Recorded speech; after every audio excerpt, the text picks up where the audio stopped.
नमस्कार. मधुरम चॅनलमध्ये तुमच्या सगळ्यांचं पुन्हा एकदा स्वागत. आपण गीता महात्म्य बघतो. भगवद्गीता अध्याय 12पर्यंत काल आपण बघितलं. भक्तियोग 7व्या अध्यायापासून सुरुवात झालेल्या भक्तीचं विवरण 12व्या अध्यायामध्ये पूर्ण होतं असं म्हणलं तरी वावगं ठरणार नाही. 7व्या अध्यायापासूनच ज्ञान विज्ञान सांगण्याला खरं तर सुरुवात झाली असंही म्हणता येईल. आणि त्याचा अधिष्ठान भक्ती आहे. तो 12व्या अध्यायापर्यंत संपला असंही म्हणता येईल. परा अपरापासून होणारी सृष्टीची निर्मिती, उत्पत्ती, तिचं लय, तिचा क्रय, ईश्वराचे सृष्टीत्व, चालकत्व, अधिभौतिक, अधिदैविक, विभूती स्वरूप असे बरेच संदर्भ आपल्याला मिळाले आत्तापर्यंतच्या अध्यायामध्ये. मग असे ज्ञान प्राप्त झाल्यावर भक्ती दृढ असेल तरच त्याची कर्माशी सांगड घालून परमात्म्याचे चिंतन करून त्याने निर्धारित केलेले कर्म करायची त्याचे स्वरूप कळण्याकरता 13वा अध्याय म्हणायचा असं सुद्धा म्हणता येईल. क्षेत्रज्ञ असंही म्हणता येईल. आता इथे क्षेत्र आणि क्षेत्रज्ञ याचा उल्लेख देताना अध्यायाची सुरुवात करतानाच भगवंताचा उल्लेख करतात. क्षेत्र म्हणजे काय आणि क्षेत्रज्ञ म्हणजे काय? आत्मा अमर आहे आणि शरीर नश्वर आहे, आपल्याला माहिती आहे, आपण जाणतोच. आणि या अध्यायाच्या सुरुवातीलाच पहिल्या श्लोकात भगवंत म्हणतात, अर्जुना या देहाला क्षेत्र आणि तो जे जाणतो तो क्षेत्रज्ञ असं म्हणता येईल. आता देह म्हणजे शेताची देहाला शरीराला आपल्या समर्पक अशी शेताची उपमा दिली आहे. म्हणजे शेतात जसं बी पेरलं की त्याचं झाड होऊन त्याला फळ येतं, ते अनुरूप असतंच. आता कडुलिंबाच्या पाण्याला निंबोण्यास फळं धरणार, आंब्याच्या कोळीला आंबाच येणार. जे पेरावं ते उगवतं. तसंच आपल्या शरीराचं आहे. पेरलेल्या कर्माच्या संस्कारमय बीजांचं फळच आपल्याला मिळतं. पण त्यासाठी आपल्या देहाला काही भोगावेच लागतात तिथपर्यंत पोचण्यासाठी. आणि आत्मा लिप्त आपल्या शरीरातनं होतो, शरीर मात्र तसंच राहतं. असंच काहीतरी संदर्भ आहे. यथा सर्वगतम आपल्याला त्यांनी त्या श्लोकामध्येच 32वा श्लोक आहे या अध्यायामधला. यथा सर्वगतम सौक्ष्म्यादाकाशम नोपलिप्यते सर्वत्रावस्थितो देहे तथात्मा नोपलिप्यते. म्हणजे ज्याप्रमाणे सर्वत्र व्याप्त असूनही आकाश जसं सूक्ष्म असल्यामुळे कोणत्याही लेपाने लिप्त होत नाही, त्याप्रमाणे आपल्या शरीरामध्ये सर्वत्र भरलेला आत्मा आहे, तर तो देहधर्माने लिप्त होत नाही. शरीराने आपल्या किती काही काम केलं चुकीचं तरी आपल्या आत्म्याला त्याची दाहकता पोचत नाही, तो लिंपला जात नाही, तो झाकला जात नाही. असंच इथं आपल्याला त्यांनी नकळत सांगण्याचा श्लोकामध्ये 32व्या श्लोकात प्रयत्न केला की काय असं वाटून जातं. जसं मी बोलले चार्मिंग श्लोक, तसं आत्म्याचं महत्त्व पटलं तर क्षेत्र आणि क्षेत्रज्ञाचं महत्त्व पटणार आहे. यथा सर्वगतम सौक्ष्म्या दाकाशम नोपलिप्यते सर्वत्रावस्थितो देहे तथात्मा नोपलिप्यते. यथा सर्वगत आकाशम सौक्ष्म्यामात न उपलिप्यते तथा देहे सर्वत्र अवस्थिता आत्मा न उपलिप्यते. असा त्याचा अन्वय सांगता येईल आपल्याला. आणि अशा प्रकारे त्यांनी सांगितलं की आत्म्याला कोणी लिंपलं जात नाही. म्हणजे देहाने तुमच्या काही केलं तरी आत्मा तुमचा हा झाकला जात नाही. त्या कर्माचा फळ त्या आत्म्याला तुम्ही केलेल्या चांगल्या वाईट कर्मांचं लिंपण त्या आत्म्यावरती होत नाही असं नकळत सांगतात की काय असं वाटलं मला. मी बोलण्याचा प्रयत्न केला. पंचमहाभूत, पंचज्ञानेंद्रिय, मन, बुद्धी, अहंकार, आपली मूळ प्रकृती आपण म्हणूया, ज्ञानेंद्रिय जी पाच ज्ञानेंद्रिय आणि 5 कर्मेंद्रिय. तर कर्मेंद्रिय 5 कोणती? तर हात, पाय, वाणी, ही सगळी आपली कर्मेंद्रिय. नंतर 5 ज्ञानेंद्रिय, कान, त्वचा, डोळे, जीभ, नाक. 5 विषय आपले शब्द, स्पर्श, रूप, रस आणि गंध. आणि 5 अंतःकरणसुद्धा आहेत. मन आहे, बुद्धी आहे, चित्त आहे, अहंकार आहे आणि मग अंतःकरणे. आणि 5 प्राणसुद्धा आहेत आपल्या शरीरात. प्राण, अपान, समान, व्यान आणि उदान. आणि या सर्वांचा आपापसातला जो व्यवहार आहे, जो आपला क्षेत्र करतो आणि जे आपण जाणतो तो क्षेत्रज्ञ. पण हा जो व्यवहार चालतो त्यालाच आपण प्रपंच असं नाव देऊया. म्हणून आपण म्हणतो ना, काय माझा झाला प्रपंच, आता माझा प्रपंच झाला असा म्हणतो. प्रपंच प्रपंच म्हणजे काय, त्या सगळ्यांमुळे तू जे जगलास, जे जगतोस, तर ते सगळं पूर्णत्व आलं असं त्याचा अर्थ होतो. म्हणजे पृथ्वी, आप, तेज, वायू, आकाश या पंचमहाभूतामुळं हा सगळा प्रपंच चालतो असं सुद्धा वेगळ्या भाषेमध्ये बोलता येईल. बघा, 5 कर्मेंद्रिय, 5 ज्ञानेंद्रिय, 5 विषय, 5 अंतःकरण, 5 प्राण आणि यांनी निर्माण होतो तो प्रपंच, ज्याला आपण म्हणतो की माझा प्रपंच काय, कसं चाललं आहे प्रपंच, हे सगळ्यांचं काम कसं चाललं आहे आणि तुझं एक क्षेत्र जे आहे शरीराचं ते कसं चाललं आहे, असं त्याचा अर्थ घेता येईल का असं वाटलं उगाचच. तर इंद्रियांकडून दूर म्हणजे 5 पंचमहाभूत, पंचज्ञानेंद्रिय, मन, बुद्धी, अहंकार, मूळ प्रकृती जी आहे आपली, ज्ञानेंद्रिय, कर्मेंद्रिय यांच्या या एकूण सगळे 10 विषय आहेत आणि या क्षेत्राचं स्वरूप ते दाखवतात असं सुद्धा आपल्याला वेगळ्या भाषेत म्हणता येईल. इंद्रियापासून दूर जाण्याची कला देहबुद्धी दूर करत शिकून जातो तो हा 13वा अध्याय. म्हणजे सगळ्यांचं काम असून सुद्धा सगळ्यांपासून अलिप्त सुद्धा कसं राहायचं हे शिकवतो तो हा 13वा अध्याय. आता 5 विशेष शब्द, स्पर्श, रूप, रस, गंध, मन, बुद्धी, अहंकार, चित्त, अंतःकरण, ज्ञानेंद्रिय, कर्मेंद्रियचा प्रपंच कसा चालतो हा वेगळा विषय होईल. तर त्याविषयी आपण आत्ता इथं नाही बोलत आहे.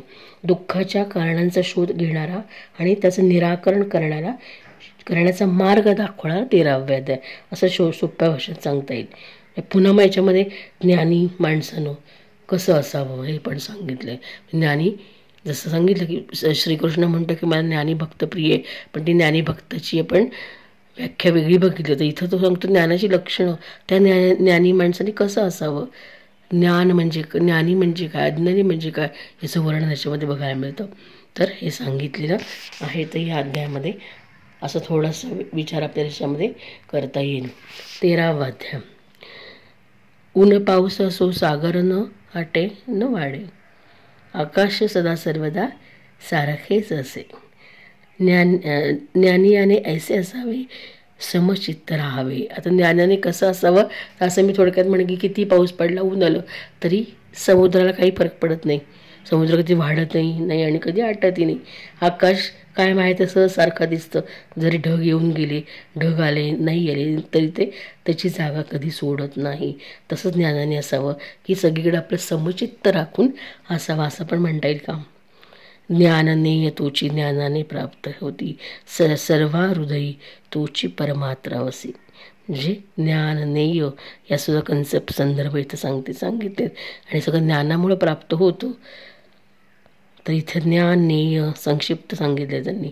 प्रकृती, पुरुष ही स्वसंकल्पना या अध्यायामध्ये आलेली आहे. त्याची लक्षणं आपल्याला बघायला मिळतात. प्रकृती, पुरुष दोन्ही अनादी आहेत. दोघांचं कार्यकारण भाव सांगितला. प्रकृतीमुळे कार्यकारण भाव आपल्याला दिसतो प्रकृतीमुळे, पण सुखदुःख भोगाचं कारण आपल्याला पुरुषामुळे कळतं. कारण प्रकृती मायारूपी आहे, तर पुरुष हा वास्तववादी आहे असं सुद्धा संदर्भ सांगता. म्हणजे एक सूर्य साऱ्या जगाला प्रकाशतो, तसंच एक क्षेत्रज्ञ सगळ्या क्षेत्राला प्रकाशतो. म्हणजे आपण जे करू ते आपलं काय असणार आहे, आयुष्य असणार आहे. कारण आपण त्या क्षेत्राचे क्षेत्रज्ञ आहोत.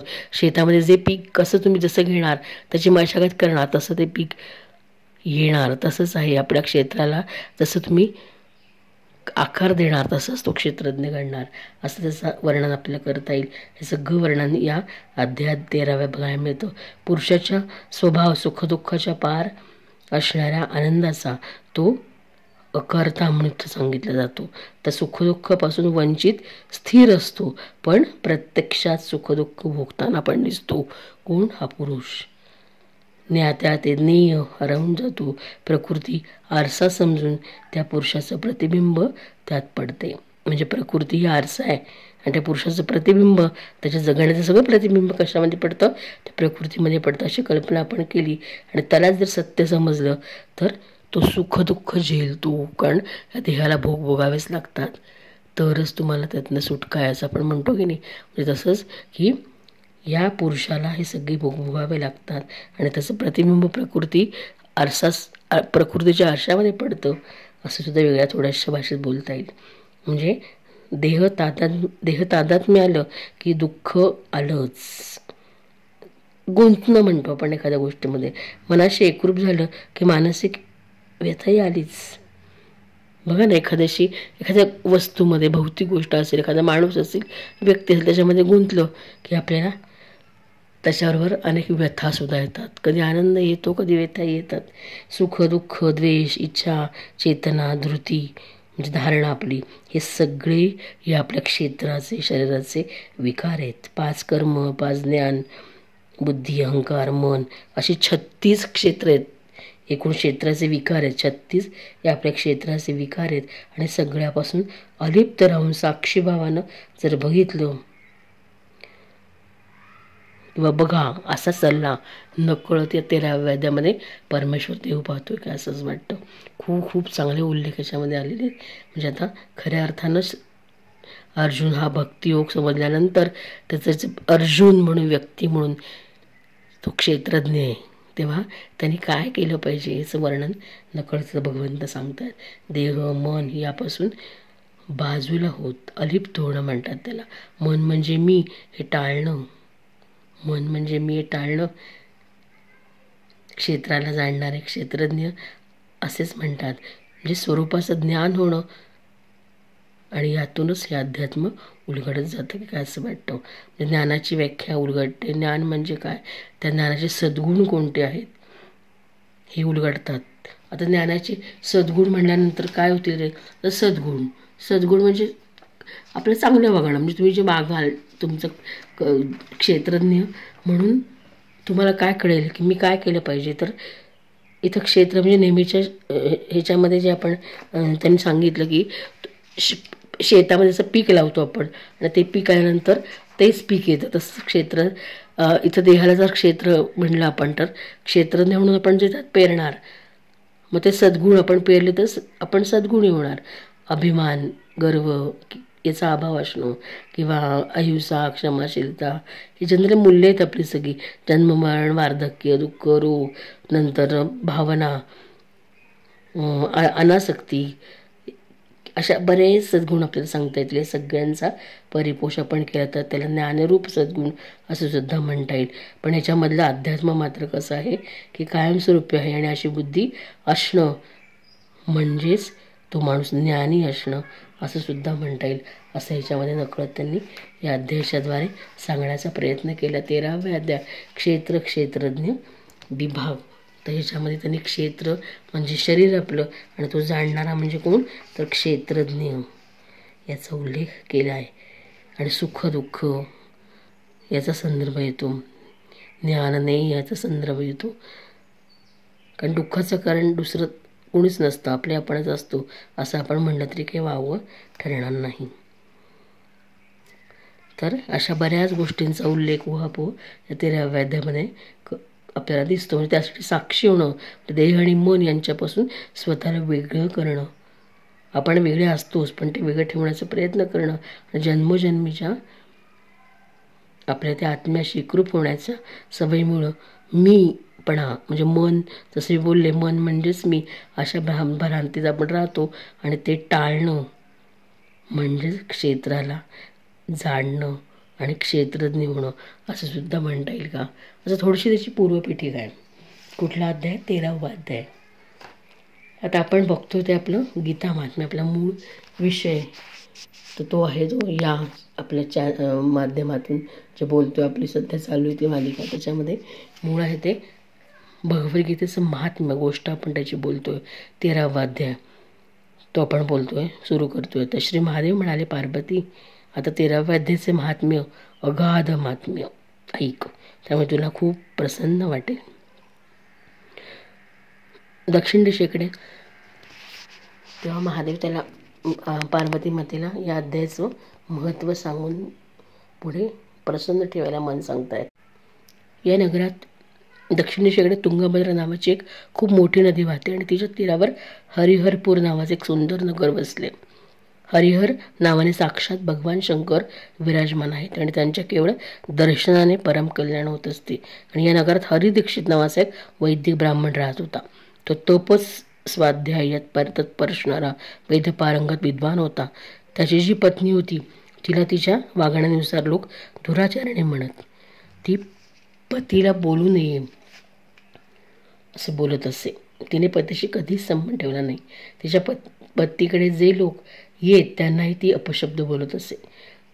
ती व्यभिचारिणी असल्यामुळे नेहमी परमपुरुषांशी संबंध ठेवी.